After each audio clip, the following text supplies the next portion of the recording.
Hii ni Kakwale TV. Naitwa Josephat William Kayombo, ni msimamizi wa uchaguzi Jimbo la Kwela, halmashauri ya wilaya Sumbawanga. Napenda kutoa taarifa na kuwataarifu wananchi wote waliojiandikisha katika daftari la wapiga kura kwamba mwaka huu tuna uchaguzi mkuu katika Jamhuri yetu ya Muungano wa Tanzania, ambapo katika uchaguzi huo tunatarajia kumchagua rais wa Jamhuri ya Muungano wa Tanzania, wabunge na madiwani katika halmashauri. Hivyo katika halmashauri ya wilaya Sumbawanga, hususan jimbo la Kwela, tuna jumla wapiga kura waliojiandikisha katika daftari la wapiga kura, jumla yao ni 237,090 ambao watapiga kura katika vituo visivyozidi 598 vilivyopo katika jimbo la Kwela, halmashauri ya wilaya Sumbawanga. Hivyo naomba nitumie fursa hii kwa taarifa wananchi kuwa tulikuwa tunasubiri kwa hamu, sasa muda umewadia. Naomba wajitokeze wote kama walivyokuwa wamejiandikisha, waweze kutimiza ile demokrasia yao ya kupiga kura tarehe 29 mwezi wa 10 2025. Aidha, niombe kutoa taarifa kuwa Tume yetu Huru ya Taifa ya Uchaguzi imeboresha zaidi. Kwa mwaka huu tutakuwa na upigaji wa kura ya rais kwa wale wanapiga kura ambao siku ya tarehe 29 watakuwa nje ya majimbo yao waliokuwa wamejiandikishia.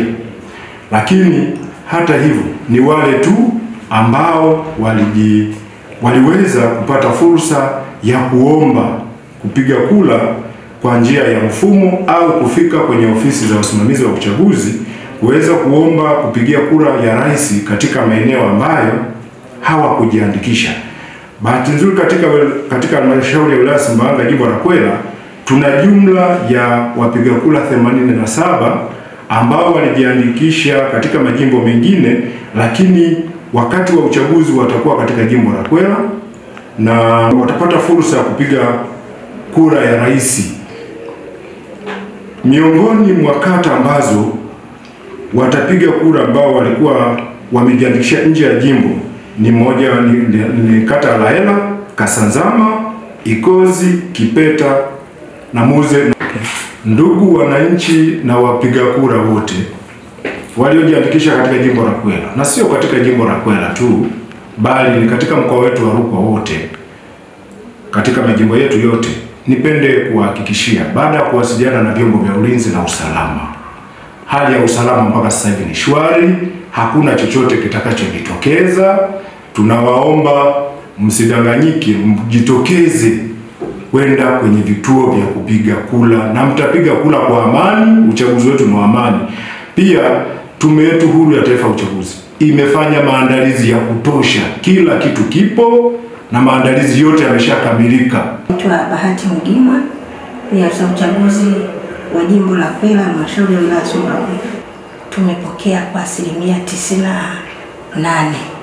Imebaki 2% ambayo vifaa vyake haviwezi kukwamisha uchaguzi. Katika utoaji wa elimu kuna mambo ambayo tunayazingatia na ambayo tunataka wayazingatie wapiga kura, lakini pamoja na vyama, wale wagombea pamoja na wale wa vyama wanapokuja kwenye kituo hawapaswi kuwa na uniform au sare ya chama chochote. Hii ni kwa mpiga kura, lakini pia kwa wagombea. Aidha, vifaa vya usafiri ambavyo vina nembo ya chama chochote havitatakiwa kuwepo katika eneo la kituo cha kupigia kura. Pamoja na hayo, wananchi wameelekezwa siku hiyo watafika, watapiga kura na watarudi nyumbani kusubiria matokeo ambayo yatatangazwa saa 10 baada ya vituo kufungwa. Napenda sana kuwahusia vijana wenzangu, sasa vijana wa bodaboda, maana taifa letu linajengwa na sisi vijana. Kama taifa letu linajengwa na sisi vijana, ni jukumu letu pia kushiriki kwenye maamuzi ya msingi ya taifa letu, kwa sababu tunaamini kura yangu moja, mimi naamini kura yangu moja ni kura ya msingi sana kwa maendeleo ya taifa langu. Kama tunavyoelewa ndugu zangu, tarehe 29 mwezi wa 10 itakuwa ni siku muhimu sana ya kupiga kura. Natoa wito kwa vijana wenzangu wajitokeze kwa wingi katika maeneo husika kwa ajili ya kumchagua kiongozi wanayemtaka. Na pia tusisahau kuwa muda wa vituo unafunguliwa saa ngapi. Vituo vyetu vitafunguliwa kuanzia saa 1 asubuhi mpaka saa 10 kamili jioni. Tunaomba ndugu zangu mjitokeze kwa wingi kwa ajili ya kupiga kura, maana kura yako moja ndio maendeleo yako ya kesho na ya baadaye. Ili kuwa wa kwanza kupata habari, matukio, michezo na burudani kila siku kutoka Kakwale TV, bofya neno subscribe kisha alama ya kengele. Usikose.